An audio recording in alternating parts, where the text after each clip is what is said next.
Ya, Assalamualaikum warahmatullahi wabarakatuh. Eh, apa kabar semuanya?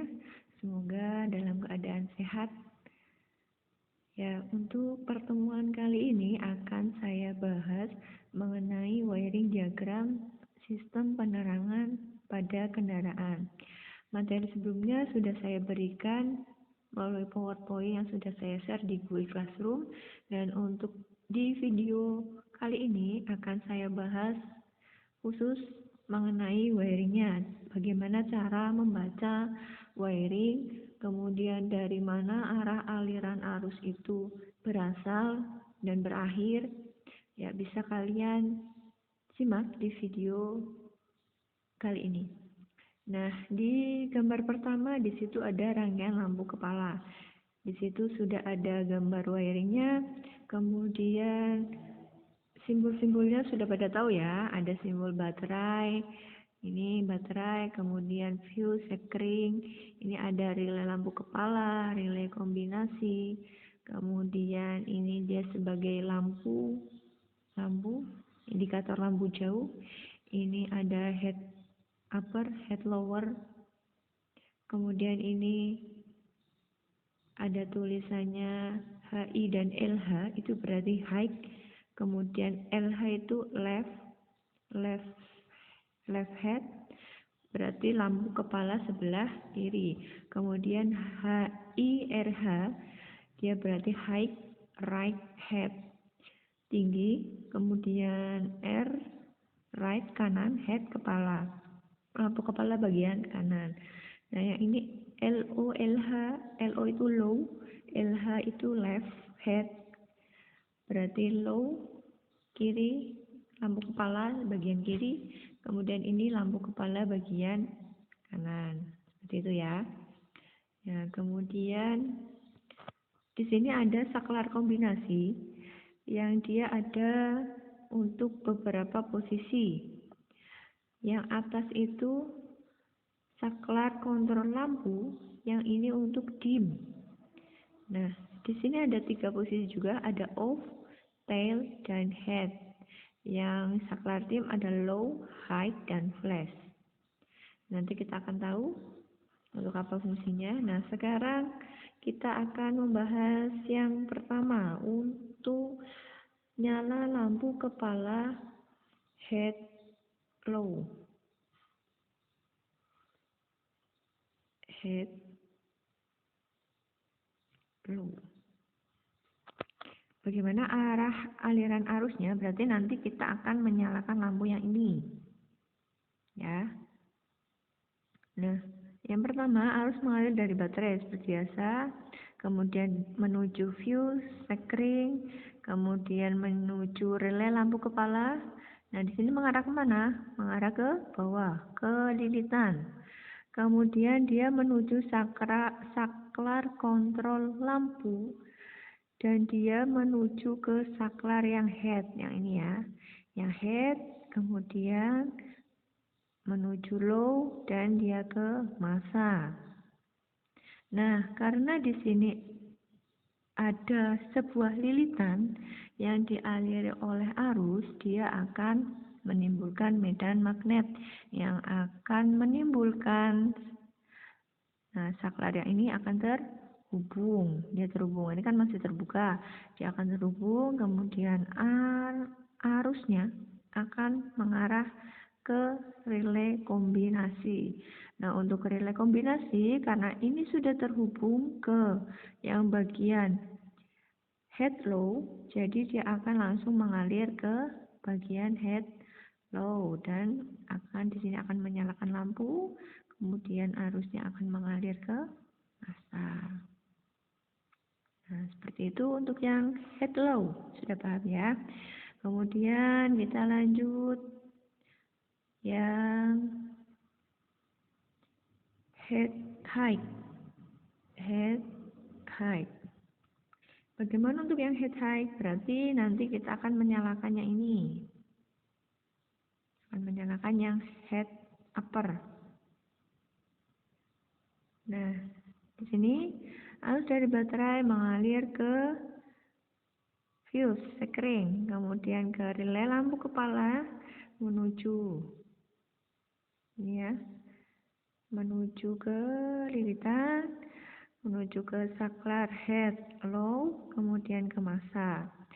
Seperti tadi di sini arus mengalir melalui lilitan, terjadi medan magnet yang menyebabkan saklar akan terhubung. Kemudian dia menuju ke relay kombinasi. Nah, setelah menuju relay kombinasi, arus mengalir melalui lilitan sini. Kemudian dia menuju ke saklar yang high. Tadi kan kita akan menyalakan head high. Menuju saklar high, kemudian dia ke massa. Nah, di sini kan tadi ada arus yang melewati lilitan, sehingga dia akan mengubah posisi saklar yang tadinya dia tersambung ke head lower, dia akan berubah posisinya ke bawah, yang akan menghubungkan di head upper ini. Kemudian dia akan mengalir ke lampu, arusnya akan menyalakan lampu dan ke massa. Kemudian tidak lupa karena di sini terhubung ke lampu indikatornya juga menyala. Kemudian dia ke massa. Nah, pertanyaannya, kenapa tadi arus mengalirnya itu melalui relay lampu kepala dulu menuju sini ya, bentar saya tandai. Apa tadi arusnya mengalir melalui head low dulu, nggak langsung ke high yang di sebelah sini ya. Kenapa? Karena kita itu perlu menyalakan relay lampu kepala. Kalau untuk menyalakan relay lampu kepala, dia harus melalui ini dulu kan. Nah, di sini harus terjadi medan magnet dulu. Nah, untuk terjadi medan magnet, arus ini harus melalui saklar kontrol lampu yang head low terlebih dahulu. Kalau tidak, ya tidak bisa. Nah, seperti itu untuk rangkaian lampu kepala. Kemudian yang kedua ada rangkaian lampu kota atau lampu senja. Nah, pada rangkaian lampu kota di sini ada saklarnya.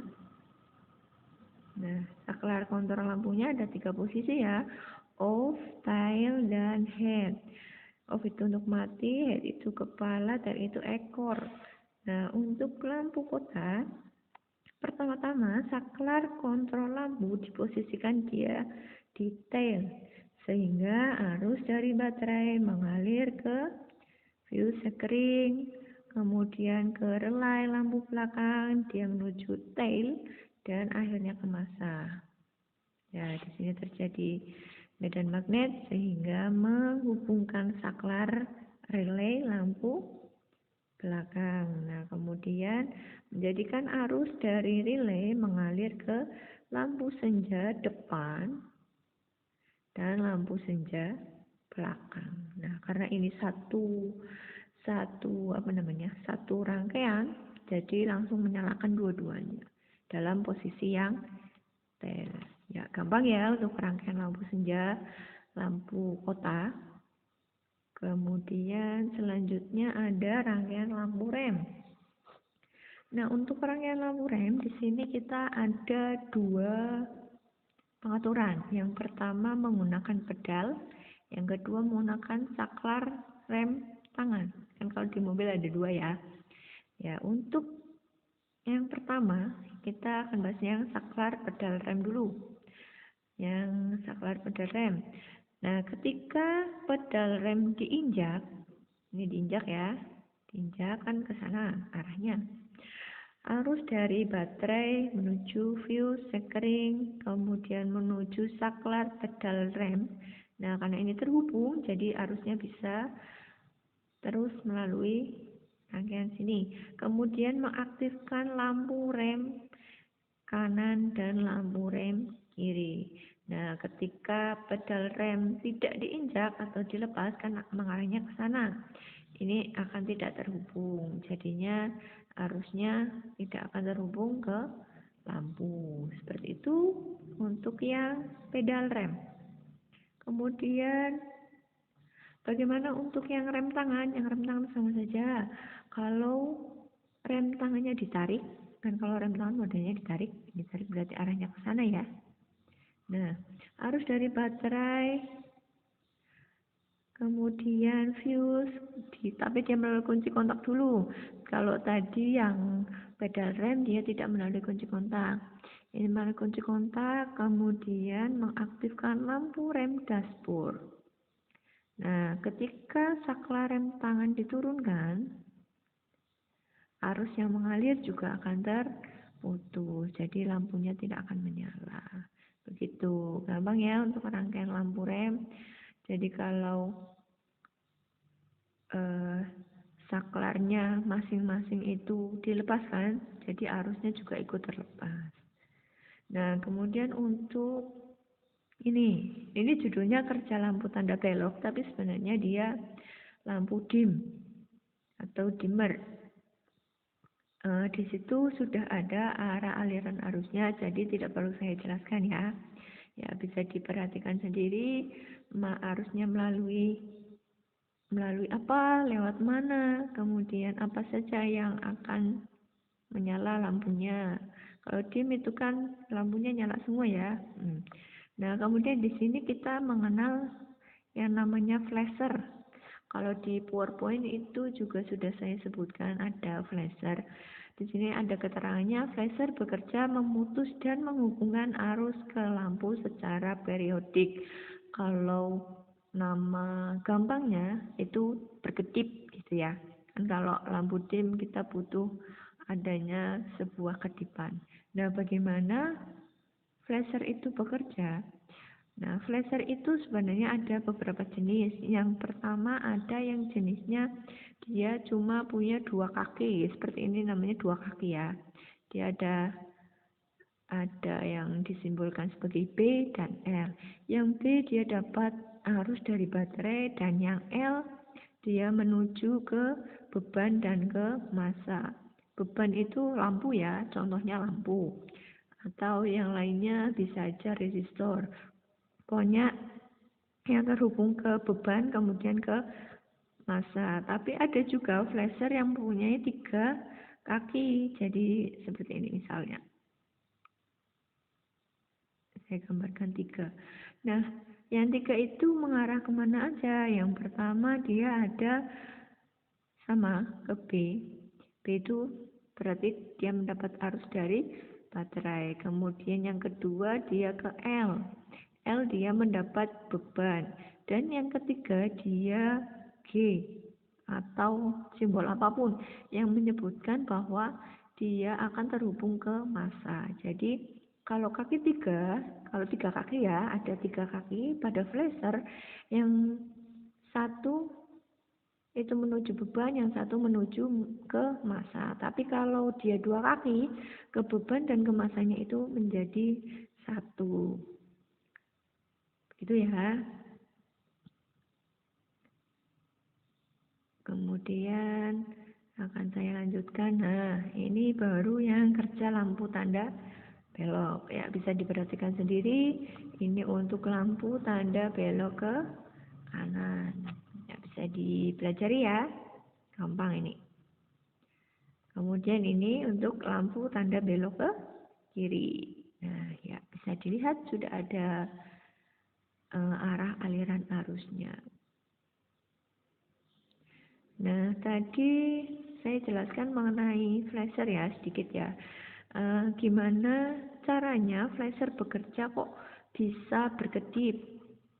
Ya, kan biasanya kalau nyala ya nyala aja, kalau mati ya mati aja. Nah, di dalam flasher ini dia terdapat sebuah resistor atau yang kita simbolkan sebagai R. Ya, simbolnya gimana? Seperti ini. Buat yang masih ingat, simbolnya resistor. Dia fungsinya sebagai apa? Yang masih ingat? Resistor fungsinya sebagai penghambat. Nah, jadi arus yang masuk melalui flasher, dia dihambat sepersekian detik sesuai pengaturan yang dalam flashernya, sehingga arah aliran arusnya itu dapat dikontrol. Dan besarnya resistor juga mempengaruhi lamanya kedipan lampu. Misalnya resistor yang besarnya 10 ohm dengan resistor yang besarnya 5 ohm itu akan beda kedipan lampunya. Lebih lama mana? Lebih lama yang 10 ohm karena dia menghambat lebih besar begitu. Untuk lebih lengkapnya kalian juga bisa cari browsing di Google untuk yang rangkaian flasher. Tapi intinya cara bekerjanya seperti itu. Ya, demikian untuk video pembelajaran kali ini mengenai wiring diagram sistem penerangan kendaraan. Ya, untuk lebih lengkapnya kalian bisa belajar sendiri. Ya, saya yakin wawasan kalian juga lebih luas karena sudah praktek industri di semester kemarin. Ya, kalau ada yang mau bertanya boleh WA pribadi ke saya. Ya, demikian untuk video kali ini. Sampai jumpa di video pembelajaran berikutnya. Terima kasih. Wassalamualaikum warahmatullahi wabarakatuh.